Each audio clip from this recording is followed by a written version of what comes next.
I wasn't supposed to see it. No one was. The room was dim, the only light seeping through the cracks of ancient stone walls. A faint scent of burning incense lingered in the air. The manuscript in front of me, it wasn't just old, it was forbidden. I had traveled thousands of miles for this, chasing rumors of an ancient Bible older than the one we hold today, a version untouched by empires, unfiltered by Rome, unsanitized by kings. I didn't expect to find what I found, and I surely didn't expect it to whisper that God might not be who we think he is. Are you hearing this? If you're here, you probably feel it too, the sense that something deeper, something hidden, is waiting to be uncovered about our faith, our God, and the truth behind the book that shaped the world. If you believe in Jesus, if you've ever opened the Bible and felt something holy moving through your soul, then stay with me, because what I'm about to share changes everything. And before I dive deeper, go ahead and subscribe to this channel if you haven't already. We're going beyond the veil, and trust me, you'll want to stay with us on this journey. It all started with a conversation. An old friend of mine, a biblical archaeologist who had been stationed near the Dead Sea, sent me a message.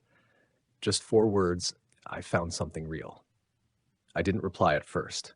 We'd heard these claims before, copies of old scrolls, maybe fragments of Apocrypha, perhaps another version of the Gospel of Thomas. But this time, there was something in his voice. Urgent, desperate. So I went. The manuscript he placed in front of me looked almost burned along the edges. The language Aramaic, but a version so old it predated most religious structures we know today. And then came the shock. It called Yahweh something else. Not Father, not Lord, but the deceiver, the shaper of illusions, the great oppressor. I froze. Wait, what? My heart pounded. Was this heresy? A mistranslation? A twisted Gnostic text meant to confuse the early church? But no, this wasn't a fabrication. Carbon dating put this document around the 2nd century BC. And worse, better, there were more. Several passages portrayed a cosmic war between 2 beings. One claimed dominion over the earth, boasting of shaping it, ruling it, demanding worship. The other, called simply the Light, sought to liberate mankind from this domination. And the Light, he spoke in parables, he healed the broken, he forgave sin. He looked a lot like Jesus. I know, it sounds insane, it sounds blasphemous, it sounds like something you'd run from, rebuke, and burn.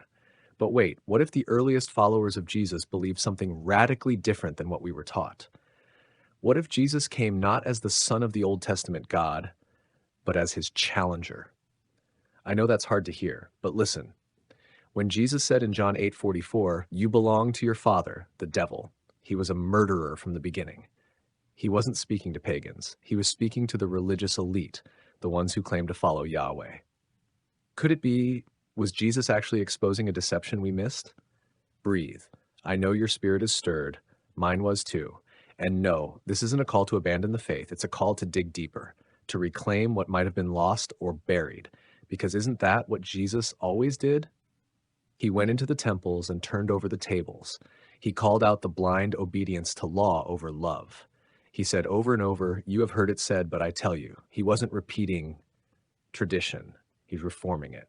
Friends, if you're feeling something right now, something in your gut, your spirit, don't ignore it. You're not alone. You're not crazy. You're not losing your faith. You're finding truth. So stay with me. In the next moments, I'll walk you through what this ancient Bible actually says, who might have written it, and why the early church fathers may have tried to erase it from history. And yes, we'll look at the names, we'll look at the symbols, we'll look at Lucifer, Yahweh, Elohim, the light, and how they were perceived before Constantine, before Rome, before the Council of Nicaea told us what to believe. But for now, I want you to pause. Not in fear, not in doubt, but in awe. Because what if the God you've always loved, Jesus, wasn't coming to represent religion, but to rescue you from it? This changes everything, and we've only just begun. Subscribe now, turn on notifications, because in the next part, we're going to unseal what was once locked away in the deserts and reveal a truth they never wanted you to know. I remember the silence in that ancient stone room, cold, still. The air itself felt like it was holding its breath. The monk who handed me the manuscript barely spoke a word. His hands trembled, not from age, but from reverence. Or was it fear? And there it was, the Codex. Older than the Codex Vaticanus, older than the Dead Sea Scrolls. This was no ordinary manuscript. This was the first Bible before Rome, before Constantine, before the church shaped what we now call Scripture. I opened it, expecting Genesis to begin with, "In the beginning, God created." But what I found made my blood run cold. In the beginning, there was the source, and the source was one. But from within the one came two forces, one of radiant light, the other of consuming fire. Wait, what? That wasn't Elohim. That wasn't Yahweh. It was something older, something untamed. And then came the shock. The manuscript didn't call the Creator God, it called him the one above the duality. But here's the part that shattered me. The being we've always called God, the one in the Old Testament who demanded sacrifices, who flooded the earth, who ordered wars and genocides, that being was named Yaldaboth. I froze. That name, I had seen it before. In the Gnostic texts, the forbidden books, the ones they burned, banned, erased from history. Yaldaboth, they said, was a false god, a blind, arrogant entity who believed he was the only God. He ruled by fear, demanded worship, punished rebellion, and yet we built religions around him. O Lord, have mercy. And the light, the real source, the manuscript described him as the hidden one, the one whom Jesus called Father, not the God of wrath, but the God of mercy, truth, and love.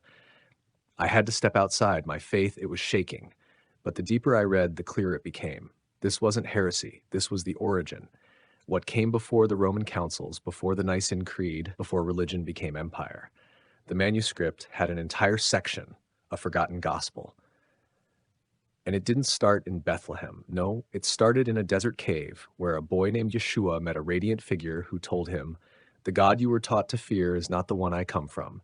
The one I serve is hidden, and his voice is found not in thunder, but in silence."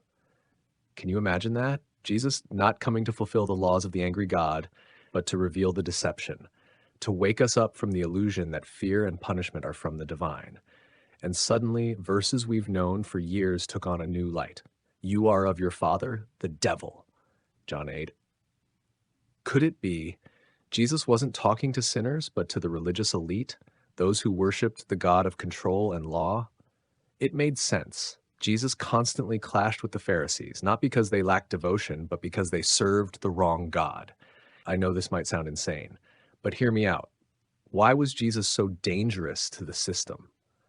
Why was he killed, not by Rome alone, but by the religious order? Because he wasn't just a reformer, he was a revolutionary, a divine infiltrator from the true source, come to free us from the bondage of a God who wasn't God at all.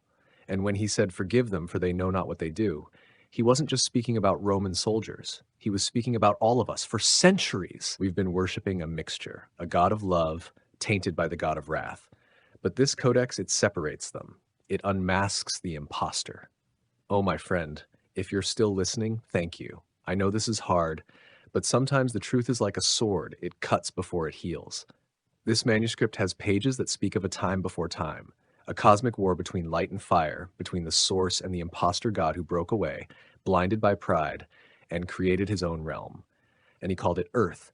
He shaped man not in love but in dominion, and then he told them, "I am the only God." But the light, the true source, he sent messengers, Enoch, Elijah, even Melchizedek. But the greatest was Jesus, not sent to worship the God of this world, but to expose him. That's why the devil took Jesus to a high place and said, "All the kingdoms of the world I give to you if you bow." Wait, why would he offer that if it wasn't already his? Because, my friend, the God of this world is not the creator. Let that sink in. We've been living in a counterfeit system where power wears a halo and tyranny speaks in holy verses. But Jesus came to wake us up, to call us out of religion, out of fear, out of the lie. He said, "My kingdom is not of this world." And now I finally understand what he meant. If this has stirred something in you, don't just scroll away. Subscribe. Stay, because what I've shared is only the beginning. There are more pages, more secrets, and yes, more shock. But through it all, one thing remains true. Jesus is not the servant of the angry God.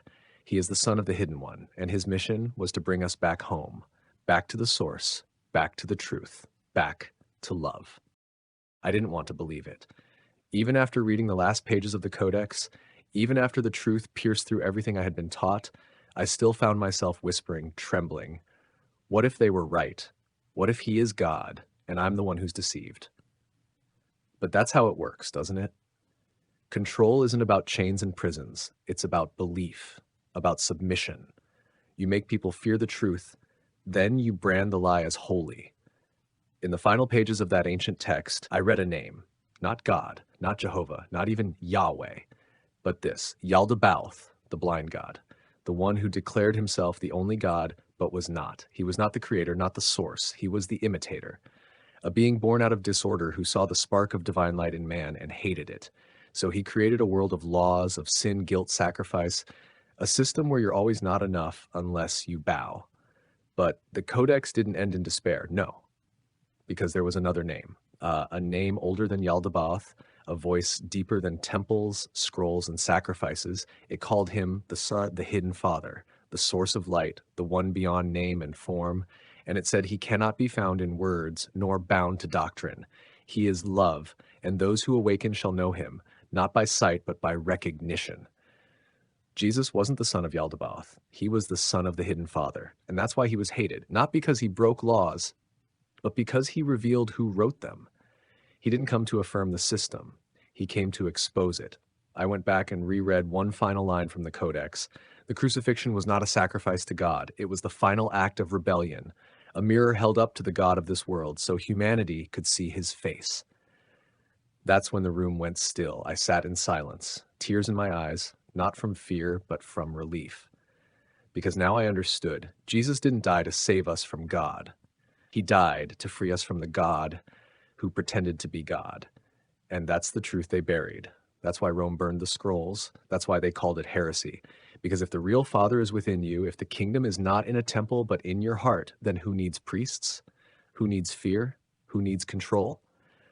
It ends here. The lie is over. You are not a sinner in the hands of an angry God. You are a child of the true light who has been sleeping under the shadow of a false throne. And now you are awakening. You feel it, don't you? That soft pull in your chest, that whisper that says, this is the truth you always knew, but were too afraid to speak.